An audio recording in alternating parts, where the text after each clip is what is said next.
Hello, welcome to this video lesson, which is going to focus on how to answer a question on the AQA exam on inspector calls with a particular focus of Sheila. Okay, a little reminder of the assessment objectives. Again, it's like a lot of the sections on the AQA literature exam. It's a 30 marker, divided 12, 12, 6, AO1, AO2, AO3, plus 4 for SPAG in this case. So pause the screen, have a little read through them if you're not familiar with them by now. Okay, so what does the question look like on the exam paper? Well, the main thing to be aware of here is you have a choice. You don't answer both questions. It's the only section on the literature paper that you have a choice in. First question is usually on character, the second question is usually on theme. You decide which one you want to do. Wait till the day of the exam. Don't be in too much of a hurry now to make that decision. Wait and see what the question is. If it's a nice character question, then go for that by all means. But remember, in the theme question, you can incorporate multiple characters, so maybe not requiring as in-depth knowledge of each character specifically. Okay. Again, another two question types.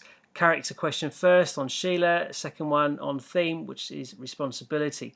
For the benefit of this video, I'm going to answer the first question, which is how and why does Sheila change in an inspector call? So you need to be focused on the main point of the question. So highlight or underline the key word in the question, which in this case is Sheila, and how does she change? Okay, so everything you then write must address that point. Sheila, the character, and how and why is she changing or evolving as the story progresses. Okay, how and why does Sheila change? Remember, there are two parts to this question. You must focus on dramatic devices or techniques that Priestley incorporates. Okay, I've got a couple of videos specifically on dramatic devices, stage directions, lighting, and so on. Please do have a look at those, because you'll be able to incorporate quite a few elements from those videos into any answer you do in the summer exam. Okay, with the question on character, it's a good idea to track their development chronologically. So how are they at the beginning, and what happens to them in the course of the story, and how does that affect them, and how are they presented at the end? So questions to consider before answering this question. What's the point of Sheila? What role does she perform? Why does Priestley have a Sheila? Don't see her as much of as a character, a real person, but as a dramatic construct or device that Priestley uses to make his point. Remember, Priestley is a socialist. He wants to present socialism in a positive light, whilst presenting capitalism, which is the Berling's ideology, in a negative light. How does Sheila play her part in that? How is she presented in the opening stage directions? So go on then, tell me now. How is Sheila described in the opening stage directions? Can you tell me? We should. And then what can we infer from how she's presented in the opening stage directions? How does she react to the inspector's interrogation? How does this compare to how her father reacts, for example? So although the question's on Sheila, you can talk about other characters, but in particular how that impacts upon the character of the question. So she's quick to wise up to the inspector. She understands and aligns herself with the inspector, accepts responsibility, all things her father refuses to do, and her mother. So how does this compare with how she is at the beginning? How does she behave, and what does she say after the inspector has departed? Remember, the older Berlings, when they believe they've been had, and it's all been a great joke, they start laughing and act as if nothing has happened, even though they still treated this girl the way the inspector highlighted they treated her. Whether she was the same girl or not is irrelevant. They still acted in the way they were accused of, but yet they're just laughing, ha ha. They've got away with it because their reputation is safe and intact. But how does that compare to how Sheila responded? Sheila's reaction to her parents' reaction was that they frightened her, that she couldn't understand or comprehend how they could be so dismissive of what had just gone on. And how does this compare with how she is at the beginning? What message is Priestley sending to his audience here? She was very protected and spoilt and childish at the beginning, but now she seems quite mature and sensible and compassionate and aware of the world as it truly is. We can kind of her journey in the play can be linked to the lighting, the use of lighting. In the opening stage directions, Priestley describes the lighting as pink and intimate. Now, you might have heard of the expression rose-tinted glasses. You only see the world through rose-tinted glasses. It means you don't see it as it truly is. So this could imply how Sheila sees the world. She doesn't see the world as it really is. She doesn't understand fully how her family accrued their wealth. She's happy to have all the nice things and shop in the nicest shops and enjoy the finest foods, but she doesn't understand how her family accrued or acquired that wealth. So she doesn't really see the world as it truly is. Through the course of the play, and then when the inspector turns up, the lighting changes to brighter, harder, which is like more of the light of the symbolizing truth, maybe. So her journey towards truth, away from this rose-tinted view of the world that she's had, towards truth, enlightenment.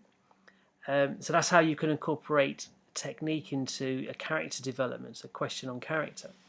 Okay, so Sheila is the main part of the main focus of the question. Jot down everything you know about Sheila. So what I've done here is I've listed a lot of adjectives and I've tried to track her evolution from start to finish. A nice little revision task for you would be to see if you can explain why I've written what I've written. So stage directions obviously identify the stage directions the way she's described in them. I've said she's self-satisfied, innocent, young, naive, impressionable, then responsible, guilty, remorseful, ashamed. You can see when the inspectors turned up.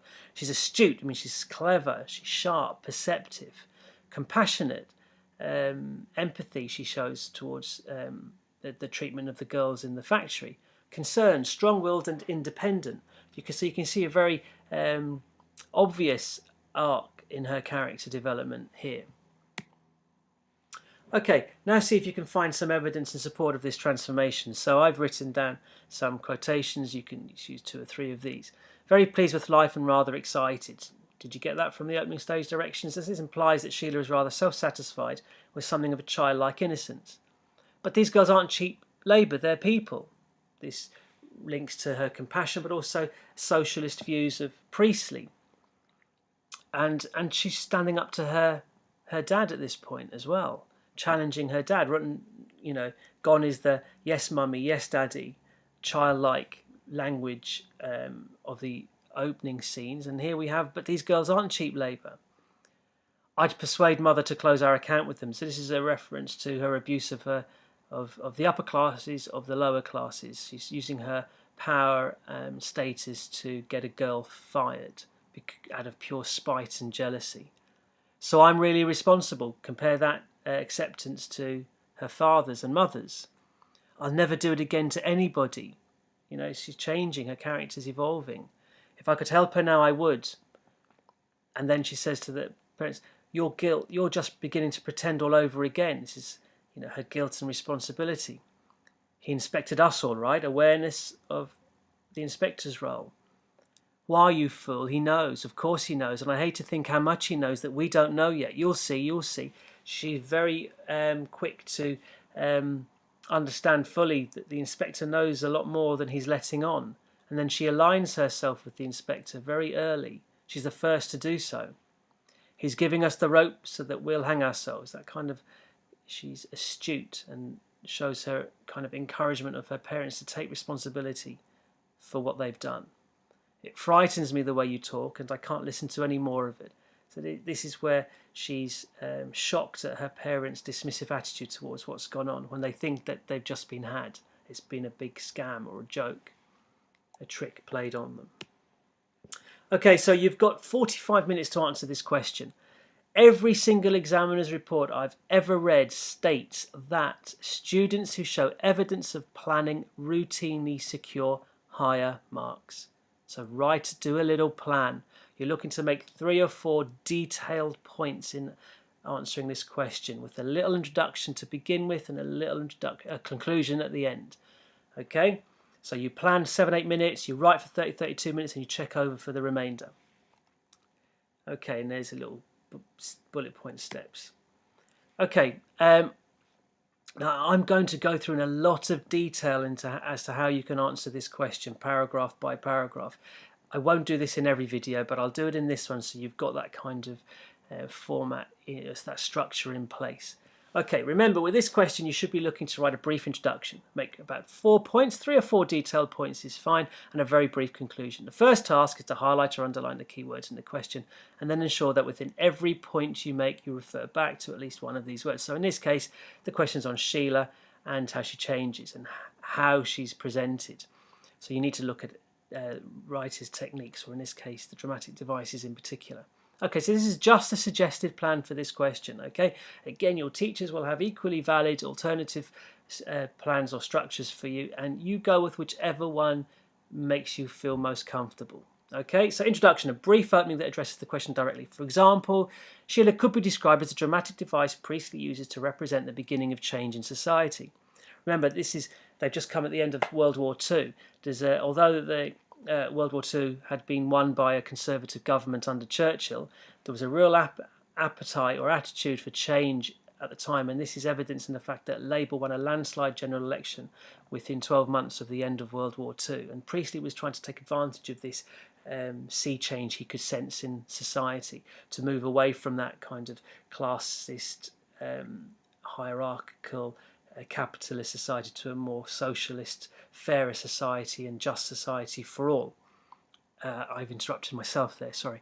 Presented initially as the stereotypical middle-class pretty girl rather pleased with life, becoming the more socially minded, compassionate young woman we see at the end. Okay, point 1, the first point you can make. In the opening stage directions or scenes as well, she is materialistic, naive, innocent, childish, spoilt. Evidence, rather pleased with life, or mummy, is it the one you wanted me to have to Gerald in relation to the ring? You know, just talk about her kind of gender representation there. Technique, stage directions and the language used, childlike. Explanation presented in this way deliberately to emphasise the transformation of her character throughout. Reader or audience impact, possibly perceive her as arrogant and in the wrong in her dealings with Eva Smith. Context, typically spoilt, sheltered, middle-class girl of that era. Okay, so that's how you break down that paragraph. They don't have to be, that P to C doesn't have to be in that order, but so long as those elements are all contained within your opening paragraph, the examiner can go tick, tick, tick, tick, and give you your highest possible grades.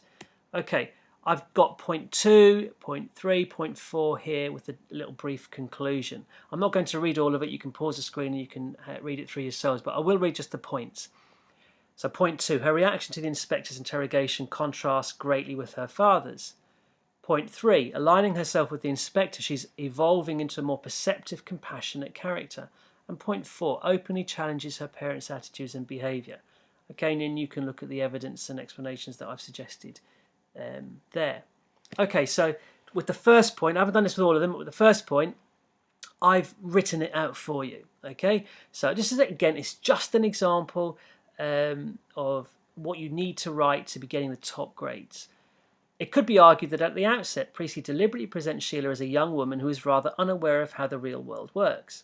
In the opening stage direction, she's described as being very pleased with life and rather excited at the prospect of becoming engaged to Gerald.